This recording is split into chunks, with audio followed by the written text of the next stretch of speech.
You know those stories about entitled HOA members trying to control everything around them, even property that isn't part of their jurisdiction?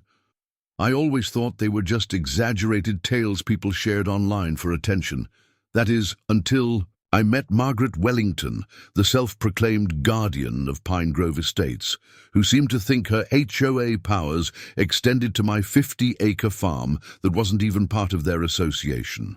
Let me tell you how this suburban queen's attempt to claim my private farm parking space as her personal territory backfired spectacularly, ending with her getting schooled by local police and the entire HOA board.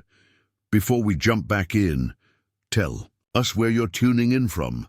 And if this story touches you, make sure you're subscribed, because tomorrow I've saved something extra special for you. I inherited my grandfather's farmland last year, a beautiful stretch of 50 acres just outside of Riverside County. The property's been in our family for 3 generations, growing everything from corn to pumpkins. What makes it unique is that it sits right next to Pine Grove Estates, one of those fancy suburban developments that popped up in the last decade. My land technically borders their community, but it's completely separate. Different zoning, different rules, and definitely not part of their HOA.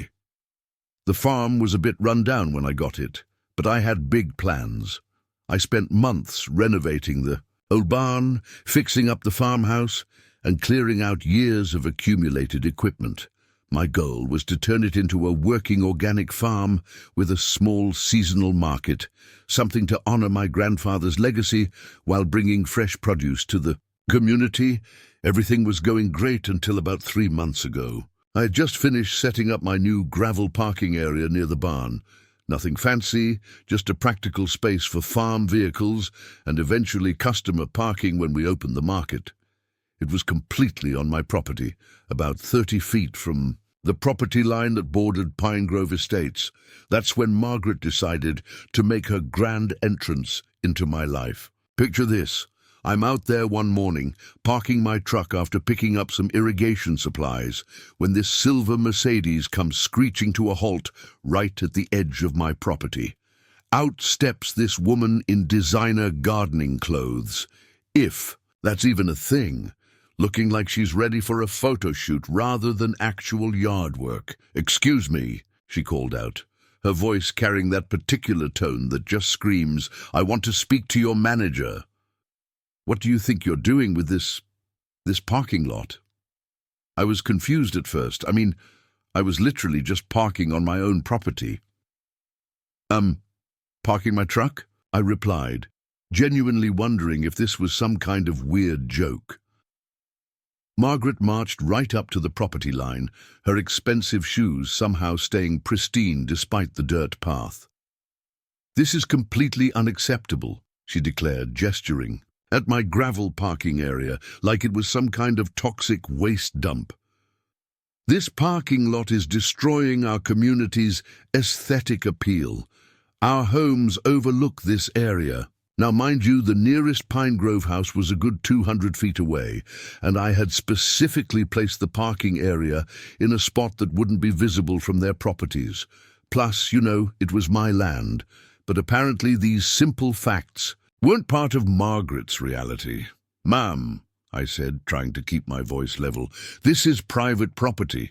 It's not part of Pine Grove Estates, and it's zoned for agricultural use.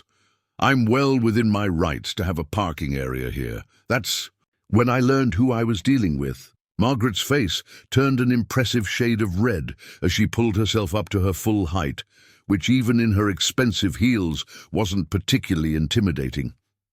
"I am the president of the Pine Grove Estates Homeowners Association," she announced, as if this gave her some sort of authority over my family's farm.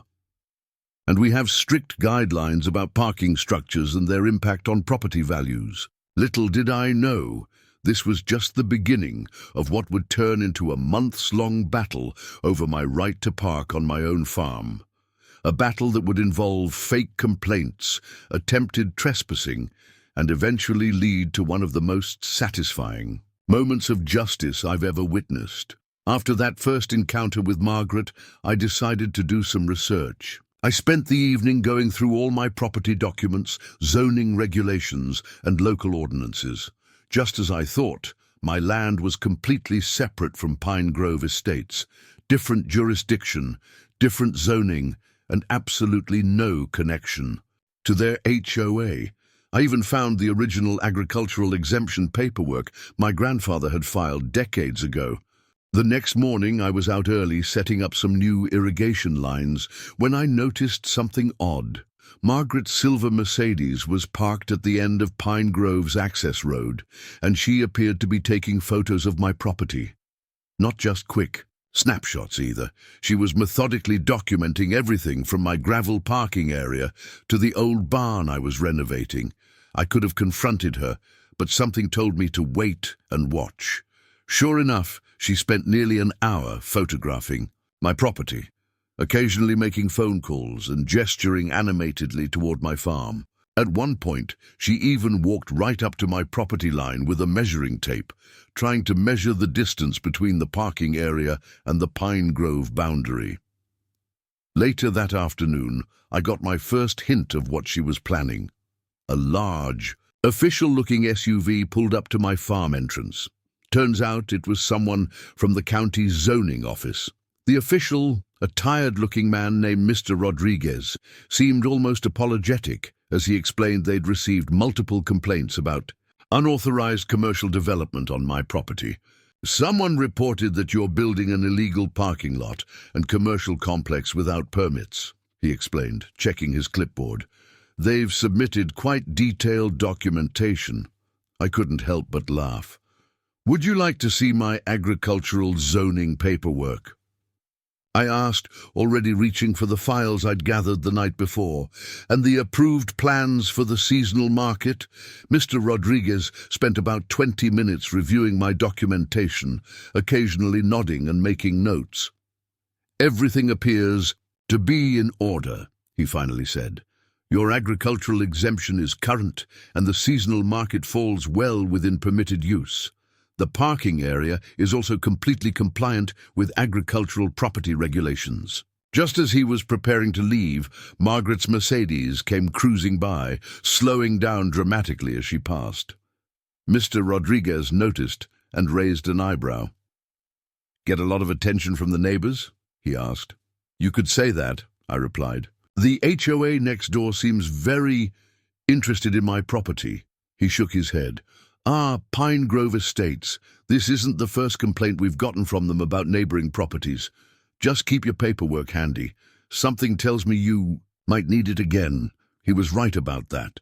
The very next day I found an official-looking letter taped to my front gate. It was printed on Pine Grove Estates HOA letterhead and titled Notice of Community Standards Violation. The letter claimed that my unauthorized parking facility was in violation of HOA regulations and demanded that I cease and desist all development activities immediately. The letter was signed by Margaret Wellington, HOA president, and included a list of fines that would be levied if I didn't comply within 72 hours. It was so absurd I had to read it twice. They were trying to enforce HOA rules on property that wasn't even part of their association. I decided to handle this professionally. I drafted a formal response letter, attaching copies of my property documents, zoning paperwork, and a highlighted map showing the clear boundary between my farm and Pine Grove Estates. I sent it certified mail to both Margaret and the HOA board, thinking that would be the end of it. That evening, as I was finishing up some work in the barn, I heard the distinctive sound of high heels on gravel. I stepped outside to find Margaret marching across my parking area, a tape measure in one hand and her phone in the other. "This is private property," I called out. "You're trespassing." She spun around, startled, but quickly recovering her composure. "I'm conducting an official HOA inspection," she declared, waving her phone at me. "These gravel specifications don't meet our standards." "Margaret," I said, trying to keep my voice calm, "you know this isn't HOA property. I sent you the documentation. Today, you're literally trespassing right now. "We'll see about that," she snapped, turning on her heel and stalking back to her car. "The board will be hearing about this." As I watched her drive away, I had a feeling things were about to get a lot more interesting. I walked over to where she'd been standing and noticed something that made me smile. In her hurry to leave, she'd dropped her official inspection checklist. And what I read on that paper told me I needed to start taking more serious precautions. The inspection checklist I found was eye-opening, to say the least. It wasn't just some simple HOA form. It was a detailed plan of action. Margaret had created an entire strategy to force me to remove my parking area, complete with scheduled inspections, planned violations, and even a timeline for escalating pressure. But what really caught my attention was a note about documented evidence of commercial activity and potential zoning violations. The next morning, I decided to take some precautions. First, I called my family's longtime attorney, Richard Martinez, who had handled all my grandfather's farm-related legal matters. After explaining the situation and emailing him copies of everything, including Margaret's dropped checklist, he gave me some valuable advice. "Install cameras," he said firmly, "document everything, and most importantly, put up proper no trespassing and private property signs. Make it crystal clear this is not HOA territory." I spent that afternoon installing security cameras around the parking area and property line. I also ordered professional signs that clearly stated private agricultural property, no trespassing, and not part of Pine Grove Estates HOA. I made sure to position them prominently at all potential entry points. While I was working, I noticed something interesting. Every time I hammered in a post for a new sign, Margaret's Mercedes would cruise by slowly. She wasn't even trying to be subtle anymore. At one point, she actually parked at the end of her street and appeared to be taking notes. I made sure my cameras had a good view of everything. That evening, I got an unexpected visitor. One of my other neighbors, an elderly farmer named Jim, who owned the property on the other side of Pine Grove Estates, stopped by in his pickup truck. He had an interesting story to share. "Son, I saw you putting up those cameras today," he said, leaning against his truck. "Smart move. That Wellington woman's been causing trouble around here since they built that fancy development. Did you know she tried to force me to paint my barn last year? Said it was visually disrupting their community aesthetics." Preparing and narrating. This story took us a lot of time, so if you are enjoying it, subscribe to our channel. It means a lot to us. Now back to the story. Jim went on to tell me how Margaret had attempted to extend HOA authority beyond their boundaries multiple times. She'd tried to prevent another farmer from hosting seasonal hayrides, claiming the tractor noise violated HOA quiet hours. She'd even attempted to stop a local beekeeper from keeping hives, arguing they were a hazard to community children, despite being over a quarter-mile from any Pine Grove homes. "But here's what you really need to know," Jim said, lowering his voice. "She's got friends in the county office. Nothing official, mind you, but she loves to brag about her connections. Might explain why that zoning inspector showed up so quick after your parking area went in." Just as Jim was leaving, my phone buzzed with an email notification. It was from the Pine Grove Estates HOA board, but not from Margaret. Instead, it was from someone named Thomas Chen, the board secretary. The email was brief but interesting. "Dear property owner, we are writing to clarify that recent communications you may have received regarding property violations were not officially sanctioned by the full HOA board. We are investigating this matter internally. Please direct any future correspondence to the board's official email address." I was mulling over this development when I heard the distinct sound of a camera shutter clicking. Stepping outside, I caught sight of Margaret quickly walking away from my property line, her phone in hand. But this time, she wasn't alone. A man in a suit was with her, pointing at my parking area and nodding as she talked.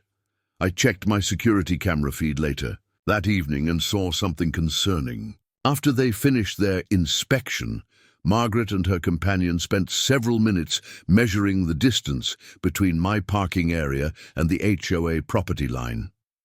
They were particularly interested in the drainage ditches I'd installed to prevent any runoff from affecting neighboring properties. The next morning I understood why. A thick envelope arrived in my mailbox. Official letterhead from the County Environmental Protection Office. Inside was a formal complaint about unauthorized water management modifications and potential environmental impact on adjacent residential areas. The complaint was highly technical, citing specific regulations and including detailed photographs of my drainage system. The interesting part, the complaint was submitted anonymously, but the photos were clearly taken from the exact spot where Margaret and her friend had been standing. Even more telling, one of the photos still had a GPS tag embedded in its metadata, traced back to a phone registered to Pine Grove Estates HOA. I had to admire the creativity, if nothing else. Margaret was escalating from simple HOA overreach to environmental regulations. But thanks to Jim's warning and my grandfather's meticulous record-keeping, I knew exactly how to handle this new attack. What Margaret didn't know was that every modification I'd made to the property, including the drainage system, had been properly permitted and documented. And I was about to prove it in a way she wouldn't expect. The environmental complaint required immediate attention. Rather than just responding to the county office, I decided to get ahead of the situation. Early the next morning, I called Frank Wilson, the environmental engineer who had designed and approved my drainage system during the initial property renovation. Frank was more than happy to help, especially when I explained the situation. "I remember this project well," he said. "We actually went above and beyond county requirements because your grandfather insisted on it. Give me an hour to pull the files." True to his word, Frank sent over a comprehensive report detailing every aspect of the drainage system, complete with soil surveys, water flow analyses, and environmental impact studies. The best part, the system was actually helping to prevent runoff from Pine Grove Estates from flooding the surrounding farmland, something that had been a problem before their development was built. I was reviewing these documents when I noticed something odd on my security cameras. A group of people in business attire was walking along my property line, led by none other than Margaret. They were pointing at various things and taking notes, but what caught my attention was their matching Pine Grove Estates HOA board member badges. I decided to go out and introduce myself. As I approached, Margaret's face twisted into that now familiar scowl, but the others looked surprisingly uncomfortable. One woman actually stepped forward and introduced herself as Diana Roberts, the HOA board treasurer. "Mr. Thompson," she said. "Politely, we're conducting a standard property line review. Some concerns have been raised about—" Margaret cut her off. "We're documenting the numerous violations and hazards created by your unauthorized commercial development," she announced, waving her tablet like a weapon. "The board has received multiple complaints about decreased property values due to your agricultural activities." I couldn't help but smile. "That's interesting," I replied, pulling out my phone. "I have some documentation you might want to see, actually. Would you like to start with the environmental impact studies or the property? A value assessment showing how local farms increase nearby residential values." The board members exchanged glances. Another member, an older gentleman, cleared his throat. "Property value assessments? Oh yes," I continued, warming to my topic. "My attorney helped me compile data from several real estate studies. Turns out homes near working farms, especially organic ones with seasonal markets, typically see a 15 to 20% increase in value. Something about the farm-to-table lifestyle appeal. I'd be happy to share the reports." Margaret's face was turning, an interesting shade of purple.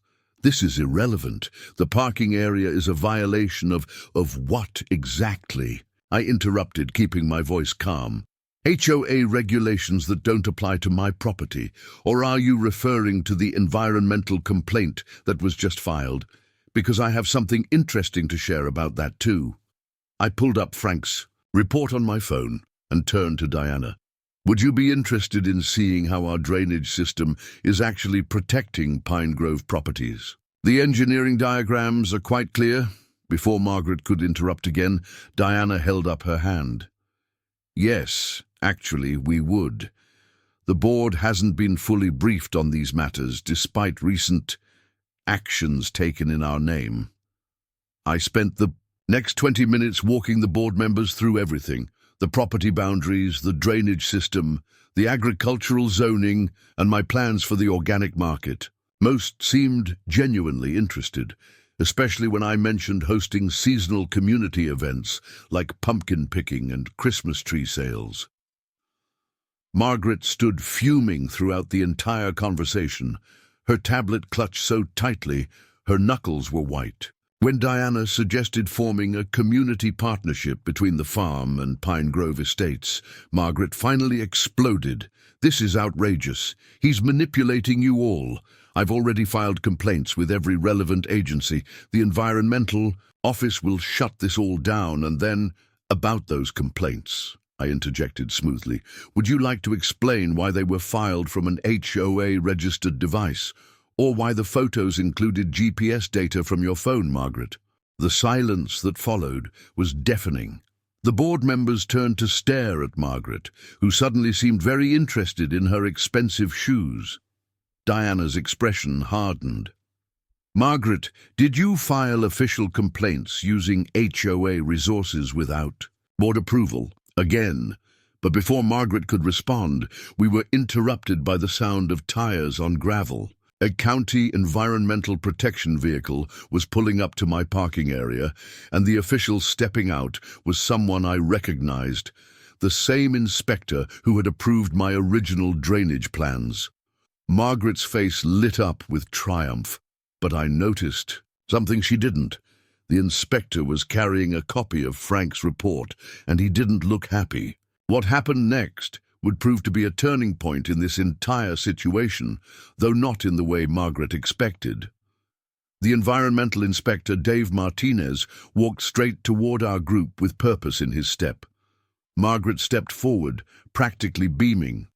"Oh, good, you're here. As I detailed in my complaint, this unauthorized development is causing significant environmental..." "Mrs. Wellington," Dave cut her off, his voice professionally stern.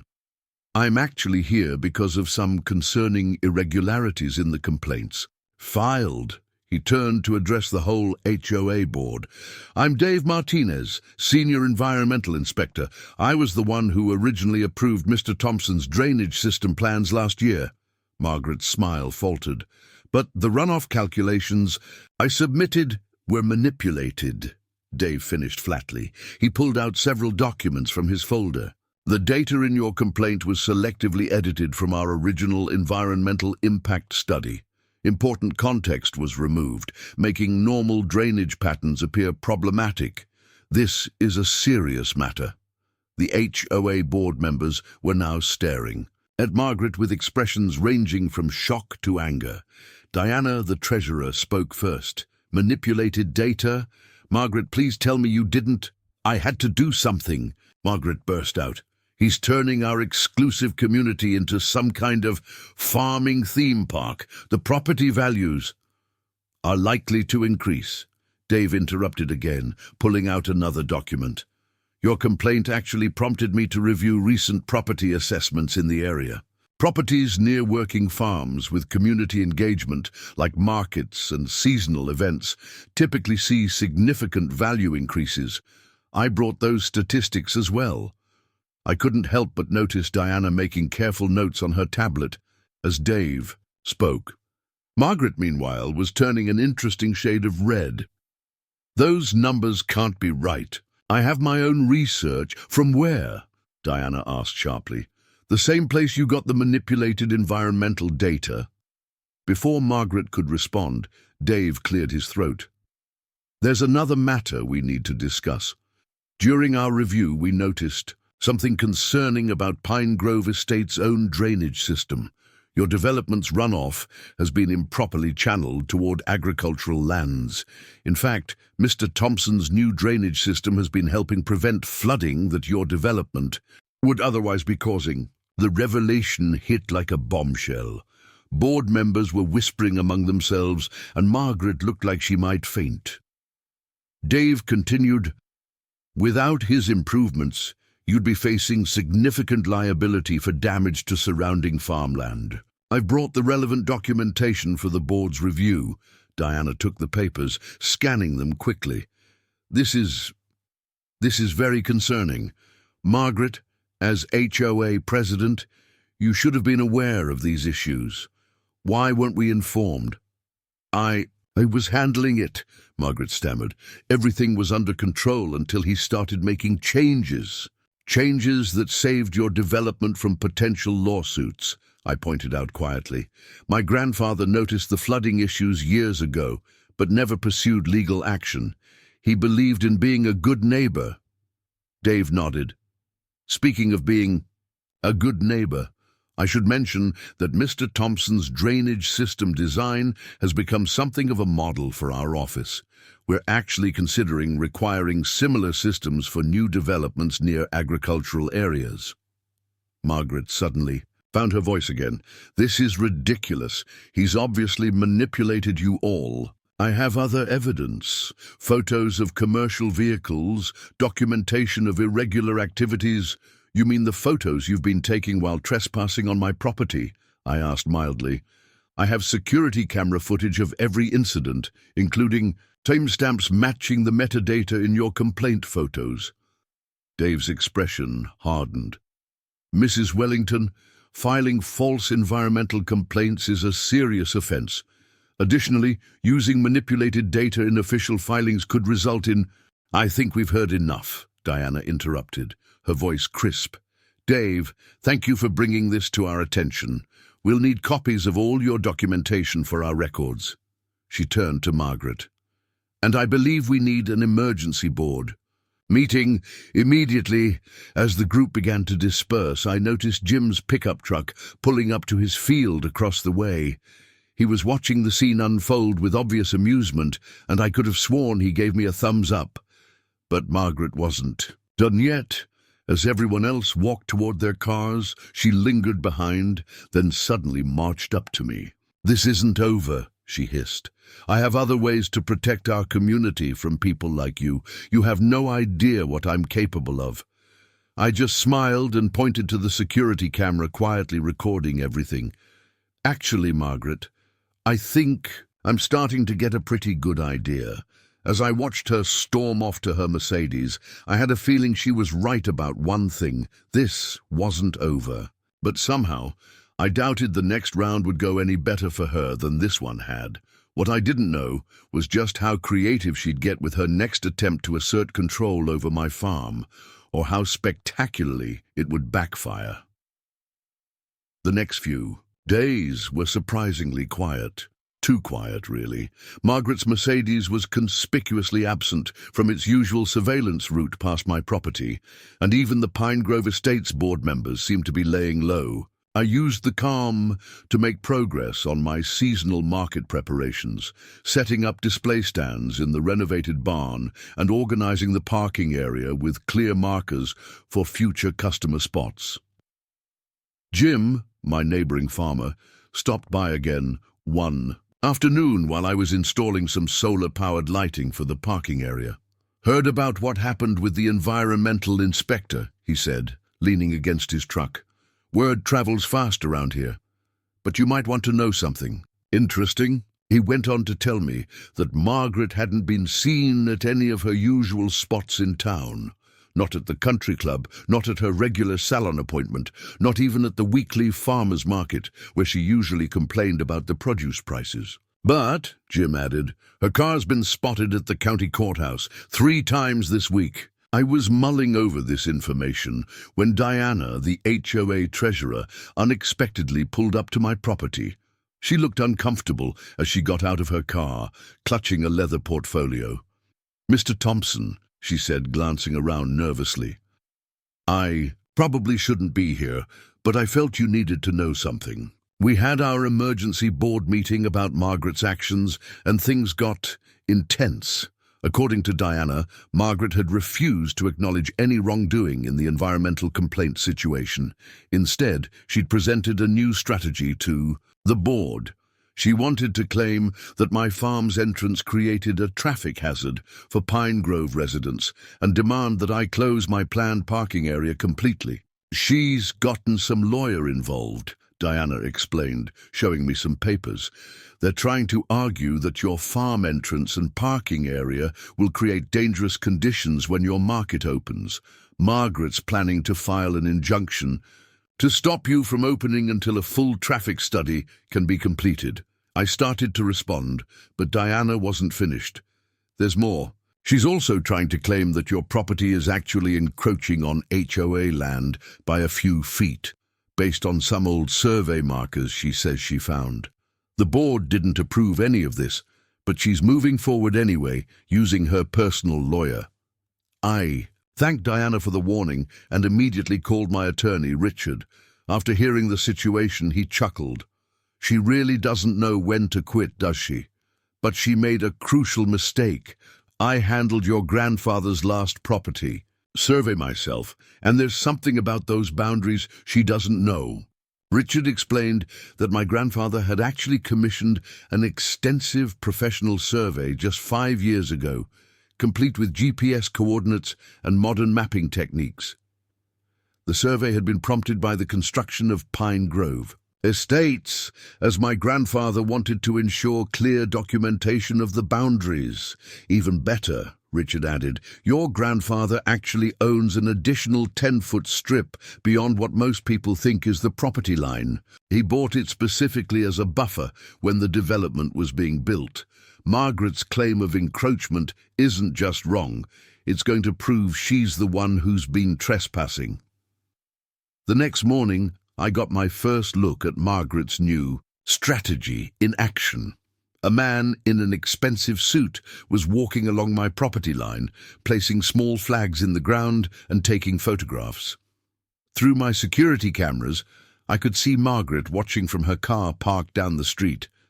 Probably thinking she was being subtle, I walked out to greet the man, who introduced himself as Margaret's surveyor. He seemed surprised when I calmly invited him to compare his measurements with my grandfather's recent survey, which I happened to have ready on my tablet. These coordinates don't match what I was given, he said, frowning as he looked at the professional survey. Mrs. Wellington provided different boundary markers entirely. These official GPS coordinates show... Oh, I see. The realization seemed to dawn on him that he'd been given incorrect information. He packed up his equipment quickly, looking uncomfortable. I'll need to review this data back at the office, very thoroughly. As he left, I noticed Margaret's Mercedes speeding away. She clearly hadn't expected me to have such detailed documentation ready. But I knew this wasn't the end.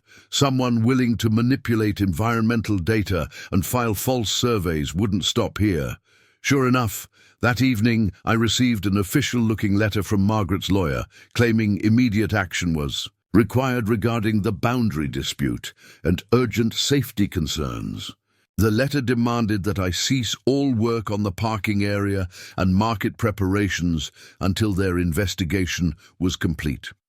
What Margaret didn't realize was that she'd just given me exactly what I needed. Written proof of her intentions to interfere with my business. Between this and the falsified environmental complaints, a pattern was emerging that would prove very interesting to the authorities. But first, I had my own surprise planned for her upcoming traffic safety inspection. Decided to take a proactive approach to Margaret's traffic safety concerns. After consulting with Richard, my attorney, I reached out to Sarah Collins, a transportation safety consultant who specialized in rural and agricultural properties. She had actually helped design access roads for several successful farm markets in the county. Let's do a complete safety audit, Sarah suggested during our initial meeting. That way, When they show up with their concerns, we'll have professional documentation of everything. We spent a full day analyzing every aspect of my farm's entrance and parking setup. Sarah took detailed measurements, conducted sightline studies, and even brought in specialized equipment to measure traffic flow patterns on the main road. What she found was interesting. Your grandfather was pretty clever, she said, reviewing the original property plans. He specifically designed this entrance with commercial farm activity in mind. The sightlines are actually better than county requirements, and the entrance is wider than necessary for modern safety standards. She also pointed out something I hadn't noticed. The entrance to my farm was actually farther from the Pine Grove intersection than their own main entrance. If anyone has a traffic safety issue, she noted, it's their development. Their entrance barely meets minimum distance requirements from the main road.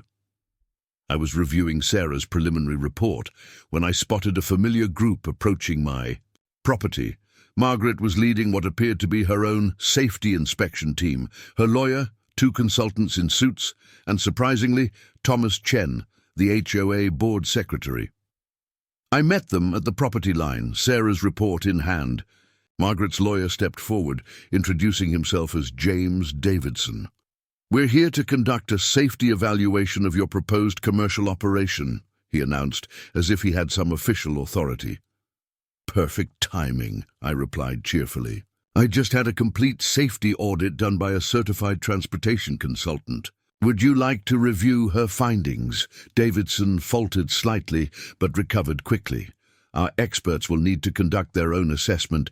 "Of course," I agreed, still smiling. "But you might want to look at this first, particularly the section about entrance sightlines and distance requirements." I handed him Sarah's report, watching as his eyes widened slightly while reading. One of his consultants peered over his shoulder, then whispered something that made Davidson's expression darken. Margaret, who had been standing back with a smug look, stepped forward impatiently. "Well, document the safety violation so we can proceed with our injunction." Davidson cleared his throat uncomfortably. "Mrs. Wellington, this complicates things. Their entrance actually exceeds safety requirements by a significant margin." "That's impossible," Margaret snapped, grabbing the report. "You're obviously not looking at the right metrics. What about peak traffic flow, emergency vehicle access, school bus safety? All covered in Section 3, I offered helpfully, along with a comparative analysis of surrounding property entrances, including Pine Grove Estates. Sarah found that particularly interesting. Thomas Chen, who had been quietly observing, spoke up. "What do you mean by particularly interesting?" Before I could respond, Sarah herself emerged from my barn, where she'd been finalizing some measurements. "I can answer that," she said, introducing herself to the group. "While Mr. Thompson's farm entrance exceeds safety requirements, the Pine Grove Estates entrance barely meets minimum standards for sightlines and distance from the main road intersection." Margaret's face went pale. "You can't possibly—" "I have all the measurements right here," Sarah continued, pulling out her tablet. "In fact, if there are any safety concerns in this area, they relate to your development's entrance, not this farm. Would you like to see the comparison data?" Davidson was already backing away, gathering his papers. "I think we have enough information for today. Mrs. Wellington, we should discuss this privately." But Margaret wasn't done. "This is ridiculous. He obviously paid this so-called expert to say whatever he wanted. I demand a second opinion from our own traffic engineer." "Actually," Thomas Chen interjected, "as board secretary, I should point out that any traffic engineering study of our own entrance would have to be disclosed to our residents and insurance company. If there are known safety issues..." The implications hung in the air. Margaret stood there, opening and closing her mouth like a fish out of water, while her lawyer tried to usher her away. But before they left, she turned back to me with a glare. "That could have wilted my entire future crop. This isn't about traffic safety," she hissed. "This is about maintaining our community's standards, and if you think this is over, you clearly don't understand what's at stake." By this time next week, you'll wish you'd never heard of Pine Grove Estates. As I watched them leave, Sarah walked up beside me. You know, she said thoughtfully, in all my years of doing safety consultations, I've never seen someone so determined to create problems where none exist. But that last threat, you might want to keep your security cameras running. She was right, of course. Given Margaret's track record, I had a feeling her next move would be even more dramatic. What I didn't expect was how quickly she would act, or what she would target next. The next morning started normally enough. I was out early, working on installing some solar-powered security lights around the parking area, when I noticed something odd. A group of expensive SUVs was parked along the Pine Grove Estate side of the property line, and several people in business attire were setting up what looked like surveying equipment. At first, I thought it might be another of Margaret's bogus inspections, but this group seemed different, more professional, more official-looking.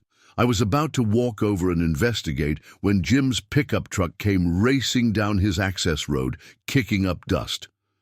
"You're gonna want to see this," he called, out waving a piece of paper. "Just got this in my mailbox. Every farmer in the area got one." It was a notice of a county zoning board hearing scheduled for next week. The topic? A proposal to reclassify our entire agricultural district as a residential transition zone. The implications hit me immediately. Such a reclassification would severely restrict farming activities and make it nearly impossible to operate my planned market. "Look who submitted the proposal," Jim said grimly, pointing to the bottom of the notice. There it was, submitted by Margaret Wellington, representing Pine Grove Estates Community Development Initiative. She hadn't just targeted my farm, she was trying to change the zoning for the entire agricultural area. I called Richard immediately. "She can't really do this, can she?" "She can try," he replied, "but she's picked a fight with the wrong people. Give me an hour to make some calls." While waiting for Richard to call back, I walked over to the group with the surveying equipment. They turned out to be from a development consulting firm, conducting preliminary assessments for potential residential expansion. When I introduced myself as the farm owner, their project manager, Lisa Martinez, became surprisingly candid. "We were hired by Pine Grove Estates to evaluate the entire agricultural district for residential development potential," she explained. "They're quite confident the rezoning will go through. Mrs. Wellington mentioned something about having the full support of the county commissioners." I was digesting this information when Richard called back. His voice was cheerful, never a good sign for whoever he was about to go up against. "You're not going to believe this," he said. "Remember how your grandfather was always involved in local agricultural preservation? Well, it turns out he didn't just protect his own farm. He helped establish an agricultural heritage district that covers this entire area. It's registered with both the state and federal government. What does that mean exactly? It means Margaret just stepped into a hornet's nest. These heritage districts have special protections. Even if the county wanted to rezone it, which they don't, by the way, they legally can't without going through an extensive federal review process. Plus, I just got off the phone with the State Agricultural Preservation Board. They're very interested in Mrs. Wellington's attempts to undermine protected farmland. Just then, Margaret's Mercedes pulled up to the surveying team. She stepped out looking pleased with herself until she spotted me talking on the phone. Her smug expression faltered slightly, but she marched over anyway, waving yet another official-looking document. "I assume you've received notice of the zoning hearing," she said, triumph evident in her voice. "I would strongly suggest you start considering offers for your property. Once the rezoning goes through, you'll find farming here difficult." "Actually," I replied, putting my phone on speaker, "my attorney was just explaining something interesting about that. Richard, would you mind repeating what you just told me about the Agricultural Heritage District? Richard's voice came through clearly, explaining the situation. With each word, Margaret's face grew paler. The surveying team stopped their work to listen, and I noticed Lisa Martinez quickly taking notes. Furthermore, Richard continued, any attempt to deliberately undermine the protected status of an agricultural heritage district could be seen as a violation of federal law. The State Agricultural Preservation Board is particularly concerned about what appears to be a coordinated effort to force out established farming operations. Margaret's lawyer must have been on speed dial because she was already walking away, phone to her ear. The surveying team began packing up their equipment, Lisa apologetically explaining that they'd need to re-evaluate their contract with Pine Grove Estates. But the most interesting reaction came from the Pine Grove Estates residents themselves. Word of Margaret's rezoning attempt spread quickly, and many were horrified to learn that their HOA president was trying to eliminate the very farms that had attracted them to the area in the first place. By that evening, my security cameras caught something unexpected. Pine Grove residents walking along the property line, but not to complain or take photos. They were out enjoying the sunset over the farmland, some even waving friendly greetings as they passed. More than a few stopped to ask when my market would be opening. Margaret's attempt to turn the community against local farms had backfired spectacularly, but as I would soon learn, it had also made her desperate. And a desperate Margaret was far more dangerous than a merely angry one. The day after the rezoning scheme fell apart, I noticed something odd in my security camera footage from the previous night. Around 2 a.m., several figures had approached the parking area, carrying what looked like measuring tools and stakes. They worked quickly in the darkness, placing markers around the perimeter of my parking area, then disappeared back toward Pine Grove Estates. I went out to investigate and found survey stakes placed in a peculiar pattern, along with some official-looking notices attached to them. The notices claimed this portion of my property was part of a historical watershed protection zone and demanded immediate cessation of all development activities. Just as I was photographing these suspicious markers, Diana's car pulled up. She jumped out, looking agitated. "I had to warn you," she said, glancing nervously over her shoulder. "Margaret called an emergency HOA meeting last night. After the Heritage District revelation, she was, well, unhinged is putting it mildly. According to Diana, Margaret had ranted for nearly an hour about agricultural encroachment and protecting community interests. But it was what happened after most board members left that concerned Diana. She'd overheard Margaret on the phone with someone discussing historical water rights and riparian access claims. She's convinced she's found some old water rights law that could force you to stop development, Diana explained. Something about historical stream beds and watershed protection. She's hired a specialized attorney who deals with water rights disputes. I was about to thank Diana for the warning when a county water district truck pulled up. A tired-looking official stepped out, introducing himself as Mike Peterson from the Water Resources Department. "We received an urgent complaint about unauthorized modification of a protected watershed zone," he said, checking his clipboard, "filed by a Mrs. Wellington at 3 a.m. this morning." I showed Mike the mysterious stakes and notices that had appeared overnight. His expression shifted from professional concern to obvious annoyance. "These are fake," he said flatly. "This isn't even the correct format for water district markers, and that's definitely not our department's letterhead." While Mike was documenting the fake markers, my phone buzzed with a text from Jim. "Channel 5 news van just pulled up to Pine Grove. Margaret's giving some kind of interview." Sure enough, when I checked my long-range security cameras, I could see Margaret standing at the Pine Grove entrance, gesturing dramatically toward my farm while talking to a reporter. Even from this distance, her body language screamed, concerned. Citizen reporting a grave injustice. I called Richard immediately. Within 20 minutes, he'd tracked down the news station and spoken with their legal department. "They're killing the story," he reported. "Apparently, Margaret claimed she was the spokesperson for a coalition to protect community water resources. When they learned she had no such authority and that she'd placed fake government markers, they lost interest pretty quickly. But Margaret's water rights gambit, though failing, had given me an idea. I asked Mike if he'd be willing to inspect my actual water management systems while he was here. He agreed, and as he reviewed the property, his professional interest was clearly piqued. "This is impressive," he said, examining the rainwater collection system I'd installed for crop irrigation. "You're actually reducing the strain on local water resources significantly. Mind if I document this?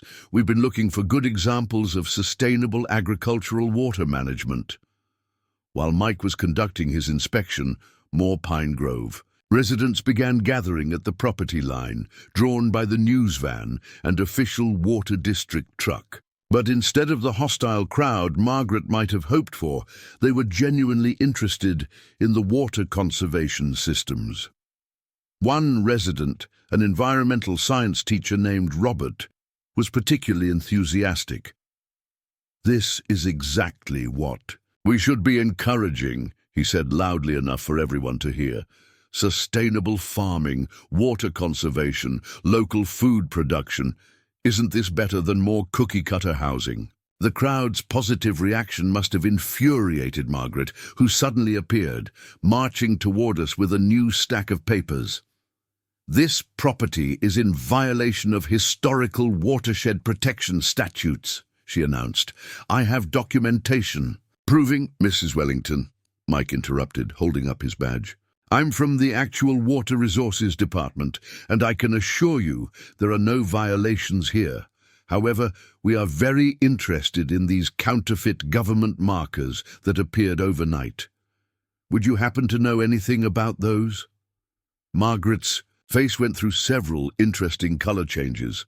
Without another word, she spun around and speed-walked back to her house, but not before I heard her muttering something about property access rights and ancient easements. As the crowd dispersed, Mike handed me his card. "Document everything," he advised. "Falsifying government markers is a serious offense. And—" he hesitated, lowering his voice. "You might want to keep an eye on your access roads. Someone this desperate might try something more direct next time." He was right about that, though none of us could have predicted just how far Margaret would go in her next attempt to control my property. The fake water rights scheme had failed, but she was already planning something that would cross a line none of us expected. Mike's warning about watching the access roads proved prophetic, but not in the way any of us expected. The next morning, I headed out early to check on my irrigation systems and found something that made my blood boil. A massive concrete barrier had been placed across my main farm entrance overnight. This wasn't some temporary blockade or flimsy barrier. This was a professional-grade concrete block, the kind used in construction sites, clearly placed by heavy equipment. A laminated notice was attached to it claiming "Emergency Access Restriction by Order of Pine Grove Estates, Emergency Response Committee." I was on the phone with the police when Jim's truck came racing up. "You won't believe what I just heard," he said, jumping out. "My nephew works for Valley Construction. Got a call last night from some woman offering triple pay for an emergency delivery and placement. When he arrived, she claimed it was a county-approved emergency safety measure." Before I could respond, the familiar sound of Margaret's Mercedes approaching caught our attention. She pulled up to the barrier, a look of mock concern on her face. "Oh dear," she said, stepping out. "It seems the Emergency Response Committee had to take action about this dangerous access point. Can't have farm equipment potentially blocking emergency vehicles, can we?" "What Emergency Response Committee?" I asked, already knowing the answer. "And where's the county approval for this?" As head of the newly formed committee, which the HOA board will certainly approve at our next meeting, I had to take immediate action, Margaret declared. We received concerning reports about potential emergency access issues. Just then, a police cruiser pulled up, followed closely by Diana's car. The officer, Deputy Roberts, took one look at the barrier and radioed for backup. "Ma'am," he addressed Margaret, "did you authorize the placement of this barrier?" As head of the Emergency Response Committee. "The non-existent committee," Diana interrupted, stepping forward. "As HOA Board Treasurer, I can confirm no such committee exists and no action was authorized." Deputy Roberts nodded. "Ma'am, blocking access to private property is illegal. Additionally, placing unauthorized barriers on a county-maintained road shoulder is a violation of multiple ordinances." Margaret's composed facade cracked slightly. "This is HOA property. We have every right." "Actually," I interjected, pulling out my phone, "I have video of the entire barrier placement, including someone matching your description directing the construction crew. Would you like to see it?"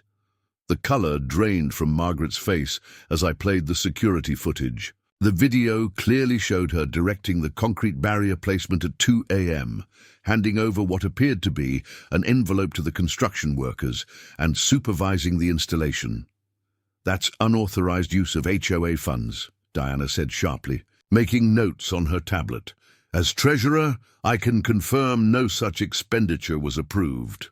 Deputy Roberts was writing in his notebook. "Ma'am, you're looking at multiple violations here. Blocking private property access, unauthorized road modifications, misrepresentation to contractors." He paused as another police car arrived. "I'm going to need you to stay here while we sort this out." Margaret's lawyer on speed dial routine kicked in again, but this time it wouldn't help. As she frantically made calls, more Pine Grove residents began gathering to watch the scene unfold. The crowd grew larger when a local news van pulled up. Apparently, someone had tipped them off about the concrete barrier drama. The reporter who approached wasn't the same one Margaret had tried to feed her water rights story to. This one looked far more interested in investigating why an HOA president was blocking access to a historic family farm. "Mrs. Wellington," the reporter called out, "can you explain why you authorized the placement of this barrier without proper permits or HOA approval? And is it true you misrepresented yourself to the construction company as a county official?" Margaret's response was to dive into her Mercedes and lock the doors, but she wasn't going anywhere. Deputy Roberts had already called for a tow truck to remove the barrier, and her car was blocked in. While all this was unfolding, I noticed something interesting. Several Pine Grove residents were approaching me with apologetic expressions. One elderly gentleman who introduced himself as Harold spoke for the group. "We've lived here for 5 years," he said, "and the view of this farmland was what sold us on the property. We had no idea Margaret was trying to drive you out. In fact," he glanced at the others, who nodded encouragingly, "we've been talking about organizing a community support group for local farms. Would you be interested in collaborating?" The irony was perfect. Margaret's attempts to turn the community against the farm had achieved exactly the opposite. But as I watched her having a meltdown in her Mercedes while the concrete barrier was being removed, I had a feeling this still wasn't over. The look she gave me through her car window promised that she had one more card to play. What none of us realized was that her next move would go beyond harassment and property disputes. She was about to try something that would not only backfire spectacularly, but would also lead to her ultimate downfall in the community. She'd tried so hard to control. The concrete barrier incident made the local news, but what happened next was even more bizarre. After being forced to watch the barrier's removal and dealing with police questions, Margaret seemed to vanish for a few days. Her Mercedes wasn't making its usual surveillance rounds, and even her perfectly manicured lawn went unattended, something unheard of in Pine Grove Estates. I used the relative peace to continue work on the farm market. The construction was nearly complete, and I'd started setting up displays for the upcoming seasonal opening. Several Pine Grove residents, including Harold and his newly formed community farm support group, had even offered to help organize an opening day event. But the calm was shattered early one morning when Jim called in a panic. "You need to check your property line near the old oak grove," he said urgently. "Margaret's out there with some kind of crew, and they're up to something." I grabbed my phone and jumped in my truck, driving to the far corner of my property where a grove of century-old oak trees marked the boundary. What I saw there stopped me in my tracks. Margaret was directing a team of workers who were setting up some kind of elaborate fencing system, complete with security cameras and no trespassing signs. The catch? They were placing everything about 10 feet inside my property line. I started, recording on my phone as I approached. "Margaret, what exactly do you think you're doing?" She spun around, and I was struck by her appearance. Usually immaculately put together, she now looked frazzled, her designer outfit replaced by what appeared to be her idea of outdoor work clothes. Still expensive, but wildly inappropriate for actual farmland. Protecting historical community. "Property," she announced, waving a stack of papers. "I've discovered documents proving this grove was originally part of a public commons. These trees predate your grandfather's ownership." One of the workers, looking increasingly uncomfortable, spoke up. "Ma'am, you said you had permits for this fence installation." "Of course I do," Margaret snapped, thrusting a document at him. I managed to get a glimpse. It was a clearly altered version of my own property survey, with boundaries crudely modified.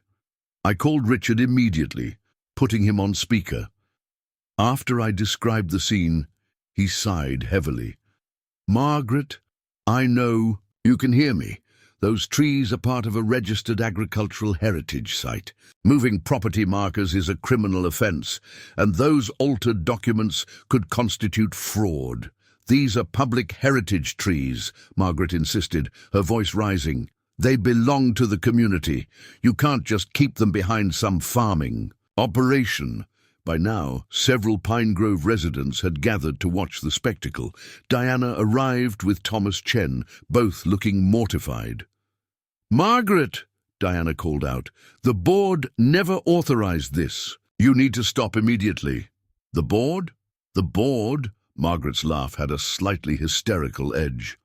"I am protecting our community's heritage. These trees are historic landmarks. They're listed in the county records." Actually, a new voice joined in. "They are indeed listed in county records as part of the Thompson family farm's agricultural heritage site." Everyone turned to see an older man in a park ranger uniform approaching. He introduced himself as Ranger Mike Stevens from the County Historical Preservation Office. "We monitor all registered heritage sites in the county.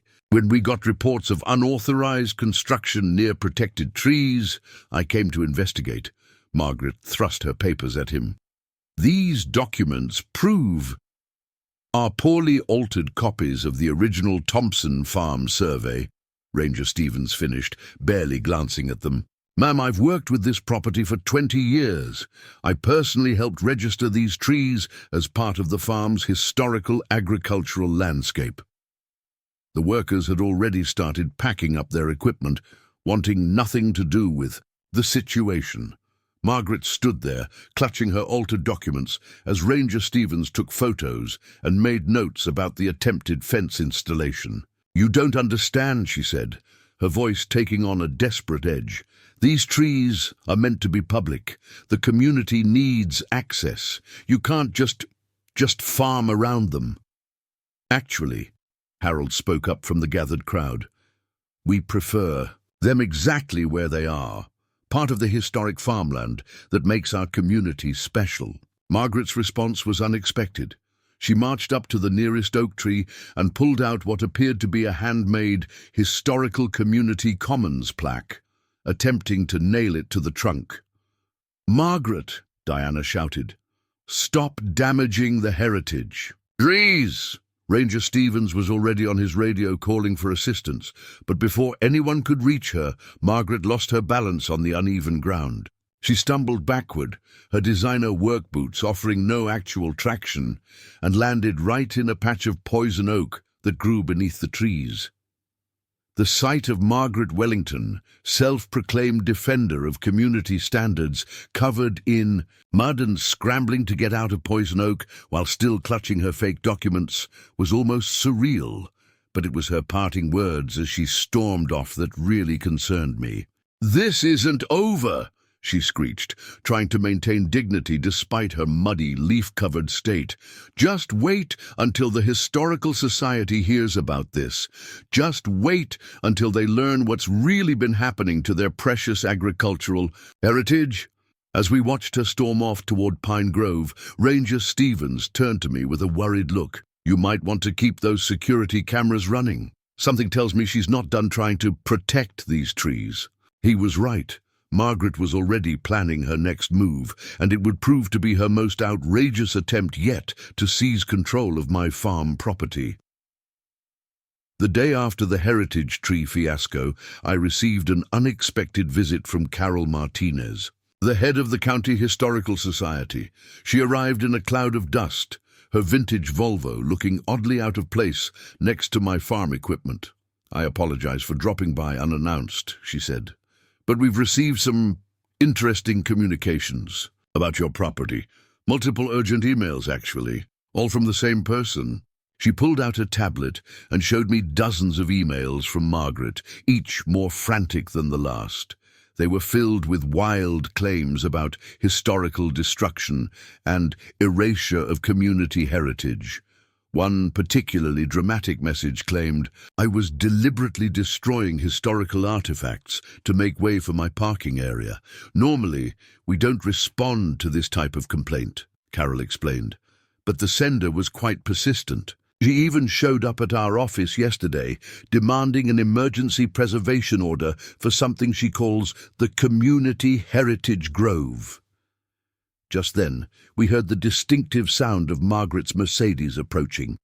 She practically leaped out of her car when she spotted Carol, though I noticed she was walking rather stiffly, apparently still suffering from her poison oak encounter. "Oh, thank goodness you're here," Margaret exclaimed. "Now you can see for yourself how this farmer is destroying our community's historical legacy."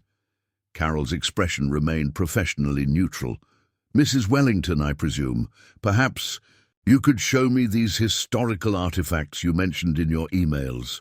Margaret launched into a dramatic tour, leading us around my property line. She pointed out the oak grove, ancient community gathering space, a section of old fencing, historic boundary marker, and even tried to claim my grandfather's restored barn was actually some sort of pioneer community center that I was wrongfully occupying. The Historical Society director listened patiently, taking notes. When Margaret finally ran out of steam, Carol cleared her throat. "This is all very interesting, Mrs. Wellington. However, I should mention that I personally worked with Mr. Thompson's grandfather on registering this property with the Historical Agricultural Heritage Program 20 years ago." Margaret's face fell, but she quickly rallied. "But surely you can see how these historical features should be preserved for community access. He's blocking our historical rights with that parking area." "Actually," Carol replied, pulling up some documents on her tablet, "I have the original heritage registration right here. It specifically mentions preserving the farm's working character, including provisions for modern agricultural business needs like parking and market spaces." While Margaret sputtered, Carol turned to me.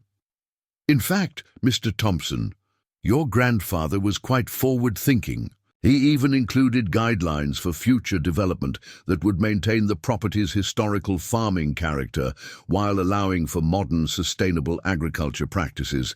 This was clearly not what Margaret wanted to hear. But what? About the community's right to access its heritage. These are historical features." "Yes," Carol agreed, "historical agricultural features." protected specifically as part of a working farm. The heritage status actually requires them to remain part of active agricultural operations. Margaret wasn't done yet. She pulled out her phone and started showing Carol photos. Look at what he's doing to the historical landscape. Modern lighting, gravel parking, security cameras. Carol examined the photos with interest. Excellent work, she said, turning to me. You've followed your grandfather's guidelines perfectly. The solar lighting preserves the rural character while providing modern safety features, and the permeable gravel parking area matches traditional farm surfaces while meeting contemporary environmental standards.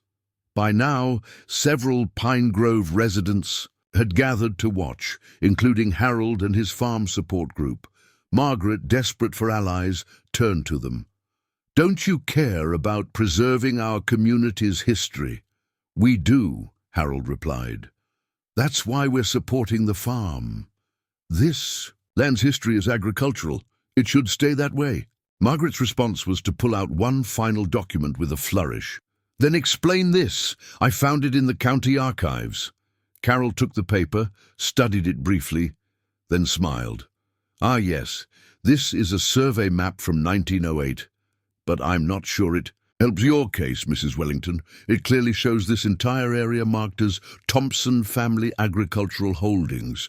In fact," she zoomed in on her tablet, "this map is part of our documentation supporting the farm's heritage status." Something in Margaret seemed to snap. She snatched the map back, staring at it wildly. "No, there has to be something. Community access. Rights, historical easements, public heritage claims." She was still ranting when Diana arrived, looking concerned.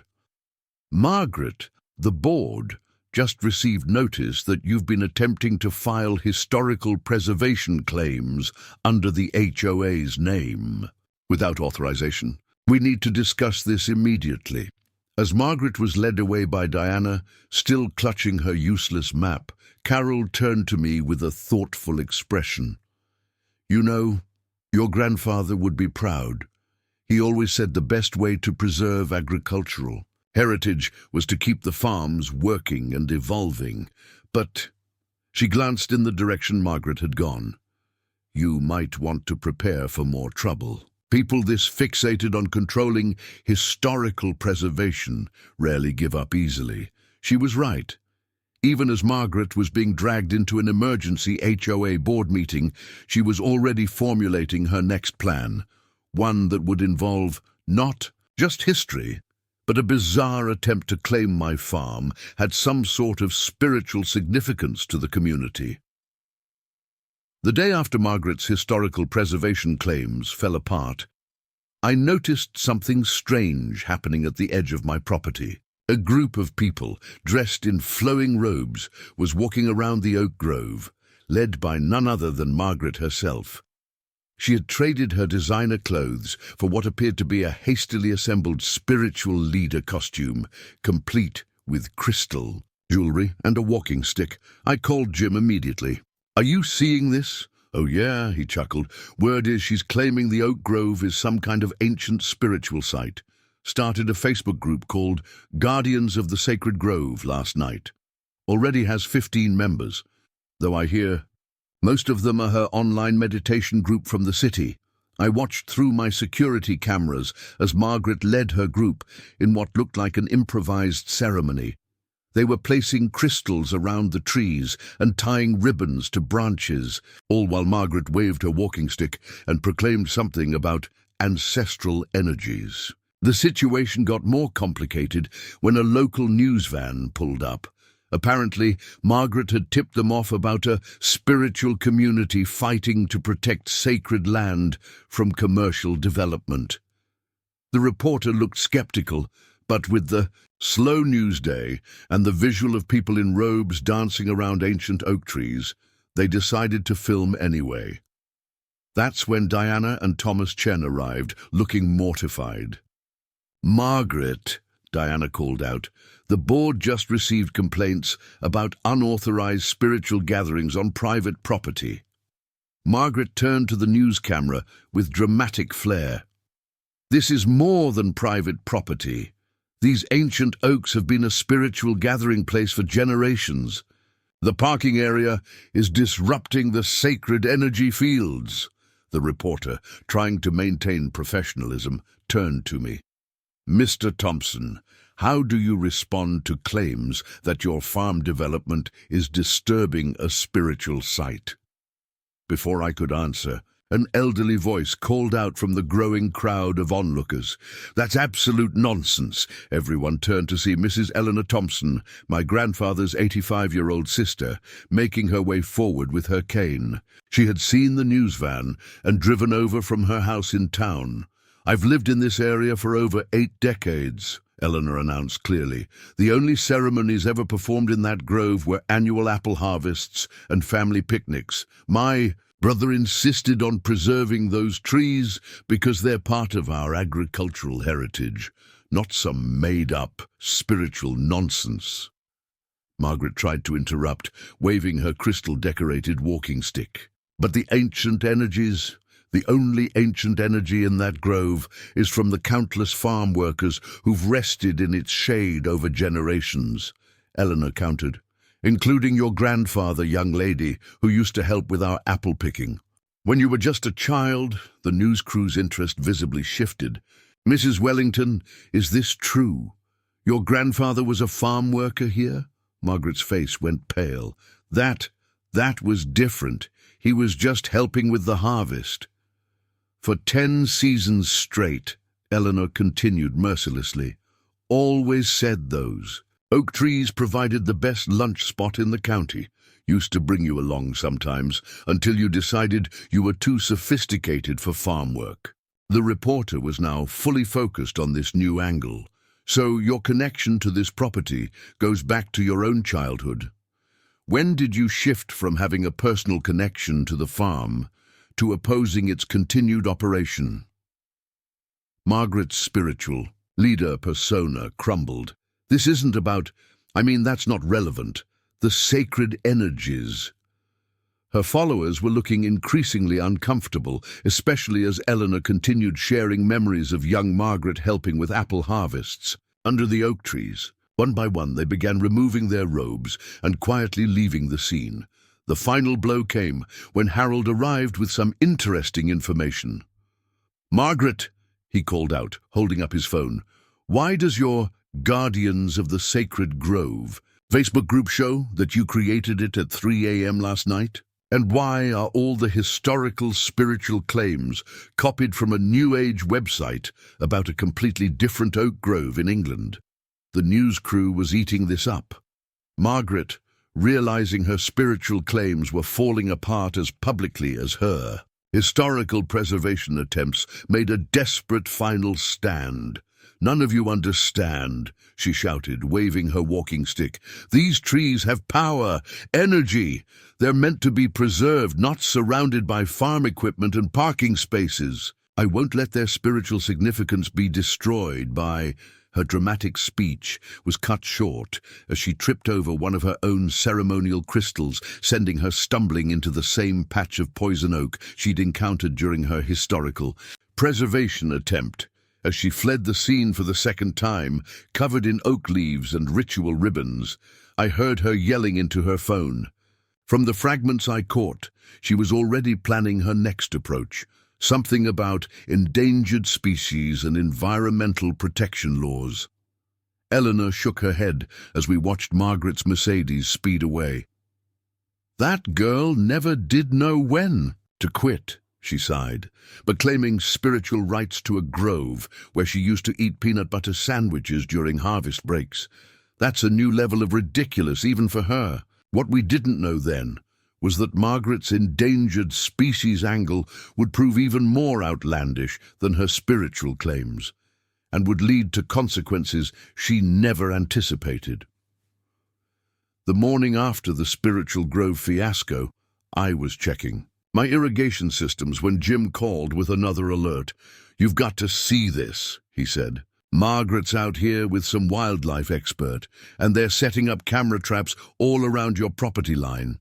I drove over to investigate and found Margaret still showing signs of her poison oak encounters, directing a man with professional-looking camera equipment. She was wearing what appeared to be a complete safari outfit, including a khaki vest with dozens of pockets and a pair of enormous binoculars. "Document everything," she was saying loudly. "We need proof of the endangered species habitat before he destroys it all with that parking area." The wildlife expert turned out to be a junior photographer from a local nature magazine who'd responded to Margaret's online ad promising evidence of rare species in crisis. He looked increasingly uncomfortable as Margaret pointed out critical habitat areas that were suspiciously close to my parking space. "Mrs. Wellington," he said carefully, "you mentioned endangered golden eagles nesting in these oaks." "I'm not seeing any signs of—" "They're very shy," Margaret interrupted. "But I have proof." She pulled out her phone and showed him something. "See? Majestic birds of prey." I moved closer and caught a glimpse of her screen. The eagle photos were clearly taken from the internet. Some even still had watermarks. But Margaret was already moving on, pointing out endangered butterfly breeding grounds that looked suspiciously like ordinary monarch butterflies on my wildflower patch. Eleanor, who had stayed in town after yesterday's events, arrived just in time to witness Margaret's wildlife performance. "Oh, for heaven's sake," she muttered. "Now she's playing Jane Goodall." Before Margaret could continue her wildlife safari, a truck from the State Wildlife Conservation Department pulled up. A stern-looking woman stepped out, introducing herself as Dr. Sarah Chen, senior wildlife biologist. "We received multiple urgent reports about endangered species habitat being threatened," she said, consulting her tablet.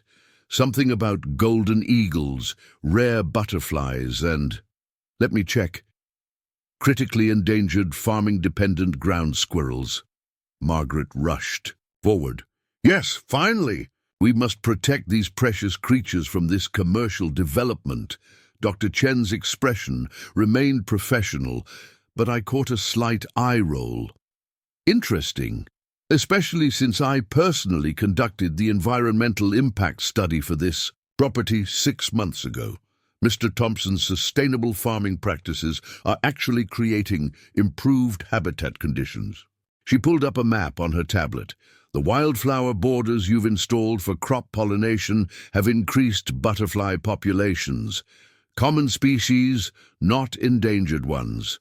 And your decision to maintain the oak grove," she glanced at Margaret's, "camera traps, has indeed attracted some interesting birds, though not golden eagles. We've documented several beneficial owl species using it as a hunting ground for rodent control." Margaret wasn't giving up.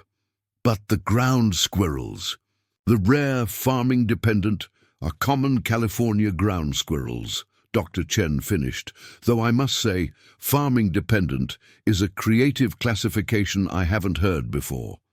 The nature photographer was already packing up his equipment, muttering something about wasted time. But Margaret had one last card to play. She dramatically pulled a small cage from her Mercedes. "Then explain this," she declared.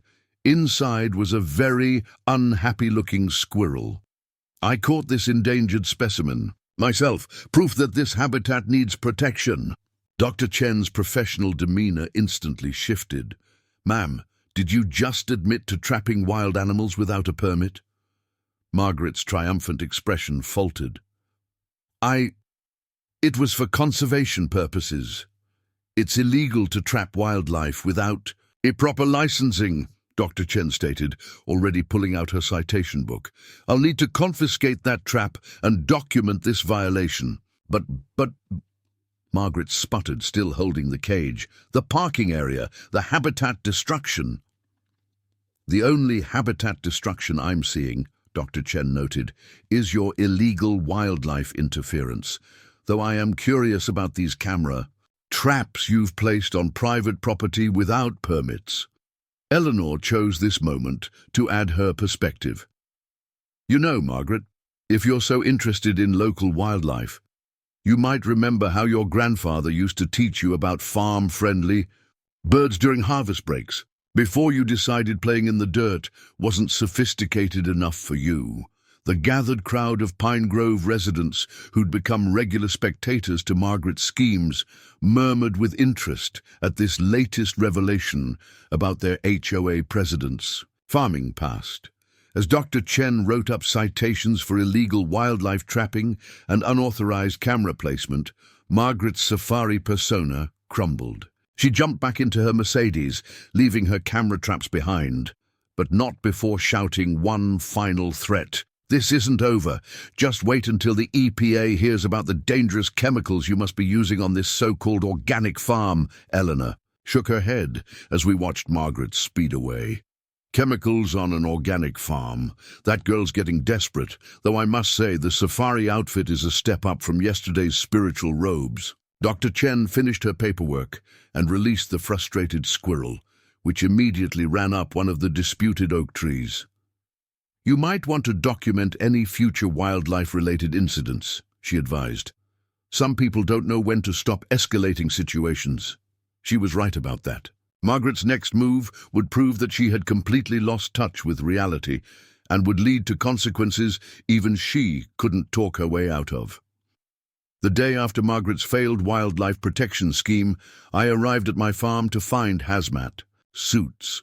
Not people in hazmat suits, just the suits themselves, strategically placed around my parking area and property line, each with a handwritten sign reading "Chemical Danger Zone" and "EPA Violation Site." I was photographing this bizarre display when Jim pulled up in his truck.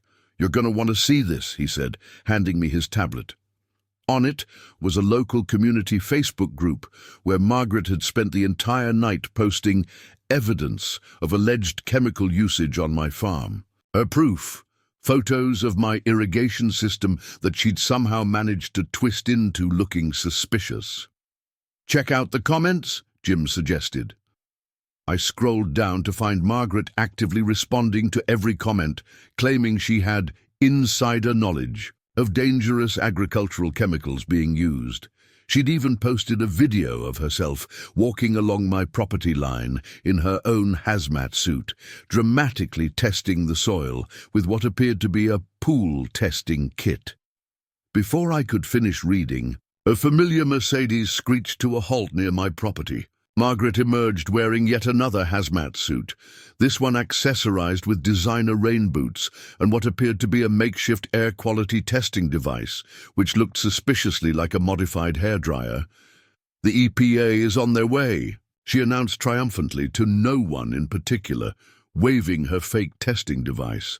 "They'll shut down this chemical-ridden operation once and for all."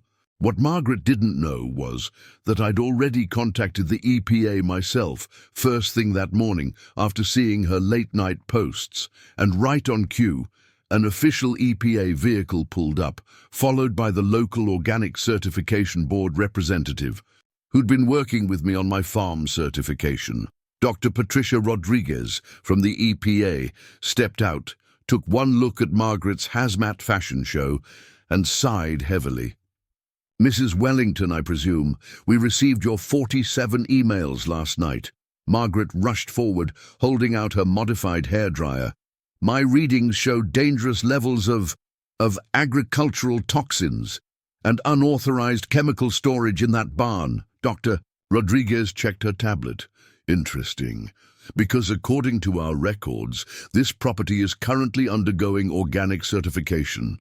In fact," she gestured to the certification representative, "we're here for a scheduled inspection as part of that process." "Organic?" Margaret scoffed. "That's clearly a cover for what exactly?"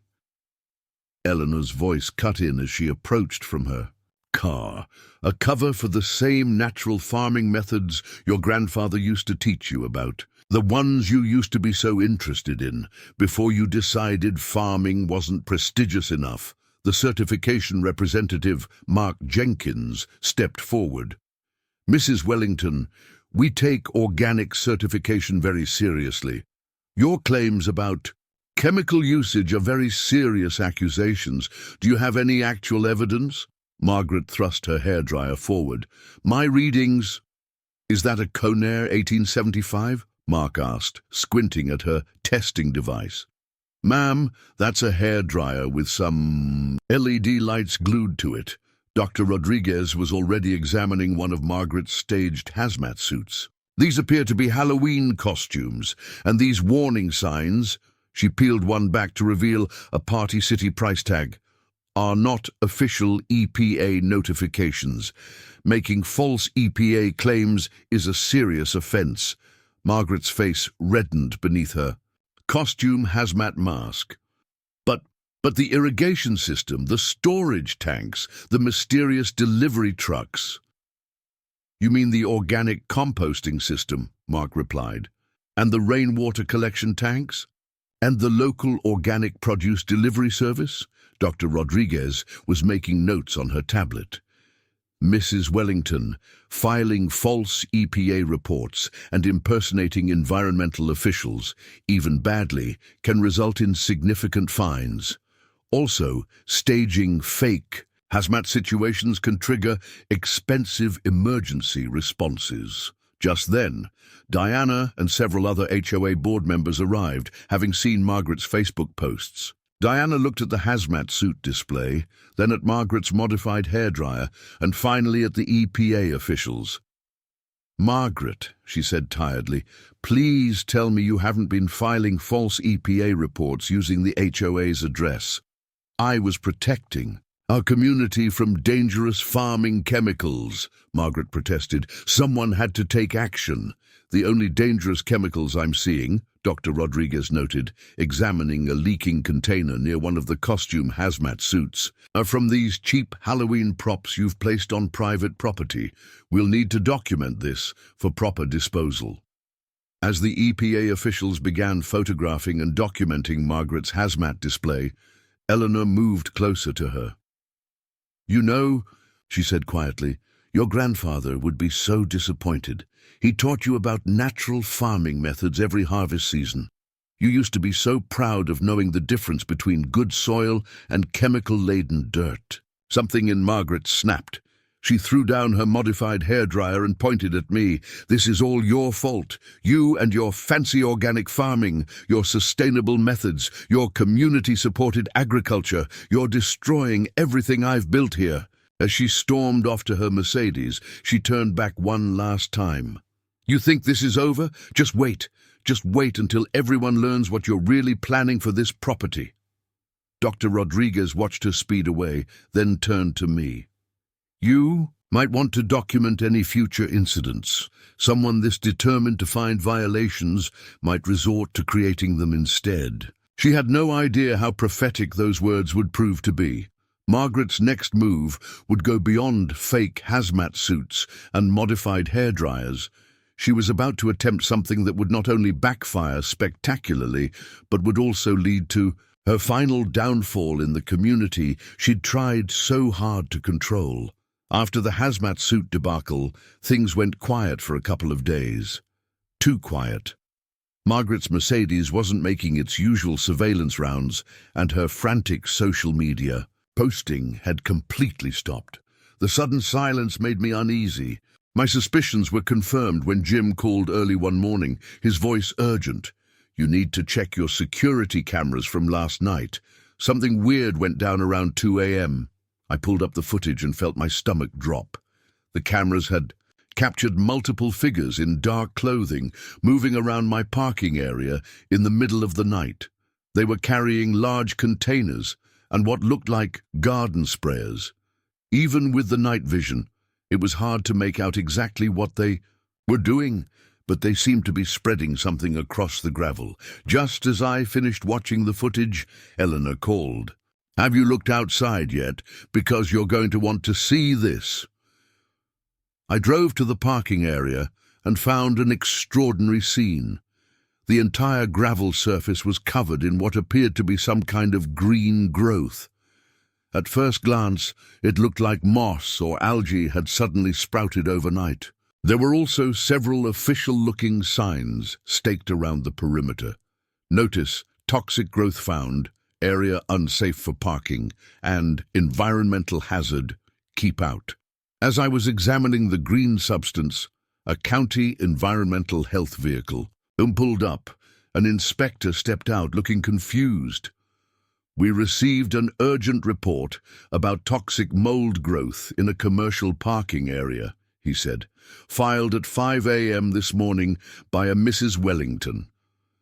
Before I could respond, Margaret's Mercedes came flying into view. She emerged wearing what appeared to be a professional environmental testing uniform, though the Wellington Environmental Services logo looked freshly printed, and the badge hanging from her neck was clearly laminated at home. "Thank goodness. You're here," she exclaimed to the inspector. "As a concerned environmental professional, I've been monitoring this situation. The toxic growth appeared overnight, clearly a result of improper agricultural runoff." The inspector knelt to examine the green substance, then stood up with an odd expression. "Ma'am, this appears to be artificial turf spray, the kind used for craft projects." "Impossible," Margaret declared. "My professional testing kit shows dangerous levels of agricultural toxins."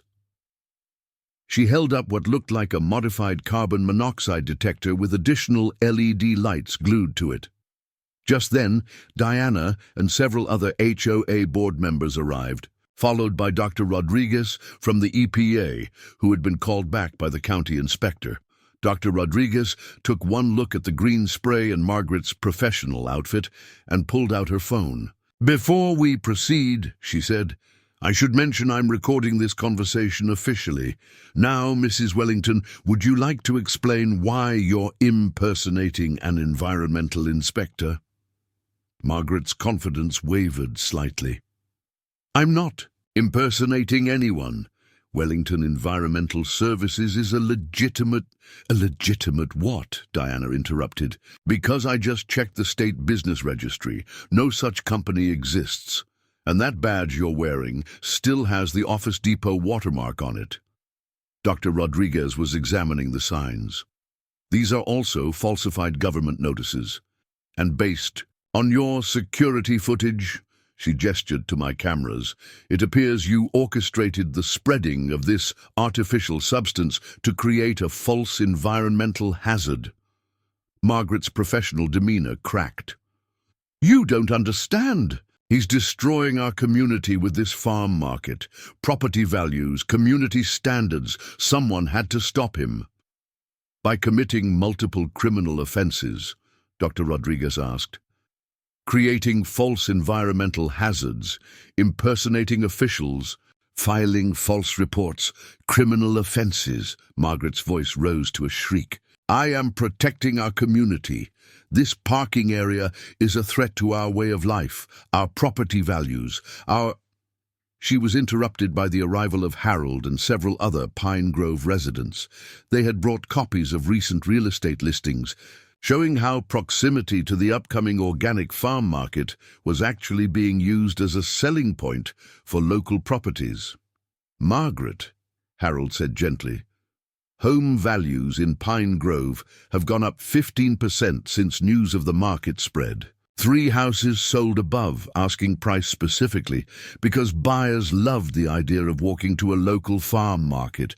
Eleanor stepped forward. "You know, Margaret, your grandfather would have loved this market. Remember how he used to talk about the old days when farms and communities worked together instead of against each other?" Something in Margaret seemed to snap. She looked at her fake badge, then at the green spray covering the parking area, then at the gathering crowd of neighbors. For a moment, I thought she might finally admit defeat. Instead, she jumped into her Mercedes and revved the engine. "This isn't over," she shouted through the window. "Just wait until you see what happens next. I'll show you all what real community protection looks like." As she sped away, Dr. Rodriguez turned to me with a serious expression. "Based on her escalating behavior and these criminal attempts to create false environmental hazards, we'll need to file official charges. But given her threats, you might want to increase your security. Someone this desperate might try something even more extreme." She was right. Margaret's next move would go beyond fake toxic growth and homemade badges. She was about to attempt something so outrageous that even her most loyal supporters would finally turn against her, and it would all be captured on my security cameras. The next morning at dawn, I awoke to multiple urgent calls and messages.